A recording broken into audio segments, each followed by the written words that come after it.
Today we are looking at the interior of this 2025 Toyota Prius Limited. Let's go ahead and check out all of the amazing features you get on the inside for $36,000. There is not much to expect because this is once again only $36,000, but you will be surprised at how many features you get on the inside. The door panel is going to be pretty simple. There's soft touch plastic on the upper part, leather on your armrest, memory seats, all of your buttons are going to be in matte black plastic, and you get a bottle holder and some storage at the bottom. There's also going to be a plastic speaker grill, and the seats are going to be made of real leather and some silver piping. This is going to be in the gray color, and I think it looks quite nice, and you'll get 8 ways of power adjusting on the driver's side and manual adjusting for the passenger side. To the left of the steering wheel is going to be a release for your gas tank and your trunk, your auto hyping control, your windshield deicer control, and your heated steering wheel button. If you're looking for the traditional interior design of a Toyota, you are not going to find it in the Prius, because the Prius's interior design is more like the BZ4X. Starting with the steering wheel, you're going to find a very nice leather-wrapped and heated steering wheel, and all your buttons are going to be in matte plastic. The gauge cluster is going to be way far back, and I actually don't like this design at all. First of all, it's not very big. The screen itself is not that big compared to other Toyotas. There is a good amount of customization because you can show what different information is displayed, but the bad thing about this display is that first of all, it doesn't look very good, and second of all, the steering wheel is probably going to block it. This is from my point of view. You can't see half of it. And you can adjust the steering wheel manually, but this is how far the steering wheel is willing to go down. And this is probably not the best comfortable steering wheel position for all people. Moving on from that, you're going to find leatherette on your dash, some faux carbon fiber, very nice ambient lighting, and you'll find a lot of gloss black down here. As far as storage is concerned, you are going to be satisfied in the Prius. You get a cubby right here, and if you lift it up, there's going to be a hidden compartment. There are 2 cup holders right behind that, and they will fit a good sized bottle. Your wireless phone charger is going to be located right here to save space. And I like that it's not so deep where you might have to stick your phone up and down, because you can still reach in there in case you drop something like a pen or your car keys. In the center console, you're going to find a reasonable sized center console with 2 USB-C ports and felt lining. The climate controls are going to be completely physical for 2025. You're going to find heated and ventilated seats. You're also going to find 1 zone of climate control on the Prius.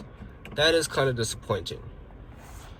You're also going to find your fan speed right here, your mode selection right there, and then you can use the infotainment system if you choose. I don't think this is the ideal option because Toyota didn't really design it to be used this way, so it's not going to be the most intuitive. Speaking of the infotainment system, you're going to get Toyota's latest audio multimedia infotainment system on the Prius. This is going to be run through a 12.3-inch screen, and you're going to get wireless Apple CarPlay and Android Auto. You do have to pay a monthly subscription for navigation. You're also going to be able to do things like view your energy flow, and if you don't like the beep noise that it makes, you can easily turn that off. The shifter is going to be located down here. To go into drive, you're going to push over to the left and go down, and for reverse, you're going to push over to the left and go up. That's going to bring up a very high resolution backup camera with active trajectory. You also get a 360-degree view, and you can change the color of the car if you want. There's also going to be a camera washer in case you go on a dirt road. Not recommended in a Prius. Also, when you go into drive, that's going to bring up a front view. And the nice thing is that it will actually show you what's underneath the car. Not that you would go off-roading in it, but in case there is some spilled coffee in front of you, you might want to see that before you run it over. Up top, there's going to be a digital rearview mirror, and there are going to be 2 sunroofs, one for the front and one for the back. Now let's move on to the passenger side and see if the passenger gets to enjoy as many amenities as the driver does. The door panel is going to be basically the same in all black with some leather and matte black plastic. The seats are going to be made of the same leather and they'll have silver piping and stitching, but they are going to be 4-way manual adjusting. On the passenger side, you get some full aluminum trim, some leatherettes, and ambient lighting, so it's going to look pretty good overall. You also get USB-C ports, access to the compartments, and you also get heated and ventilated seats.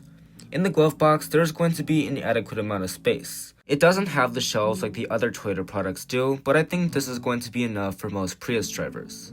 Of course, at the top, you're going to find these really cool lights. Now let's move on to the rear seats. The door panel is going to be in all black just like the front, and you get a leather armrest and a bottle holder at the bottom. The seats are going to feel a little bit upright, but the padding is pretty soft and they will be made of real leather. They will be elevated a bit because this is a hybrid. There is an adequate amount of knee room considering how small this vehicle is, but the sloping roof is going to compromise the headroom. There isn't a seat back pocket on the back of the driver's side, but there will be on the back of the passenger side. Additionally, the outboard seats are going to be heated and you get USB-C ports at the bottom. The middle seat is going to fold down for a pretty comfortable armrest and 2 cup holders. Overall, I would say that you get a pretty good amount of amenities in the back seat of the Prius. Just don't stick tall people back here because there isn't enough headroom. Believe it or not, the Prius actually has a feature that no other Toyota sedan except for the Crown Platinum has, and that feature is the power tailgates. This is a hatchback and you get a power tailgate, which is a first for the Prius. I don't know if this is standard across the lineup, but this is definitely very nice to have. In the back, you're going to find about 24 cubic feet of space with the seats up. I would say that is pretty good because this is about the same size as a Corolla. The loading floor is a bit high because this is once again a hybrid. There are cubbies on both sides in case you want some of your cargo to be separated. This is what a box full of floor mats looks like in the back of the Prius. That is pretty good because that is not a small box by any means. You can fold down the seats 60-40 to get 50 cubic feet of space. You have to go around to the doors and fold them down yourself because there are no latches in the back to do so. I would say that you get a lot of space in the back of the Prius, much more than a traditional sedan. In fact, this is the most space you can get out of the trunk of any Toyota sedan, and that is saying something because this is not a large vehicle. The Crown is over a foot longer and it still has only 15 cubic feet of space.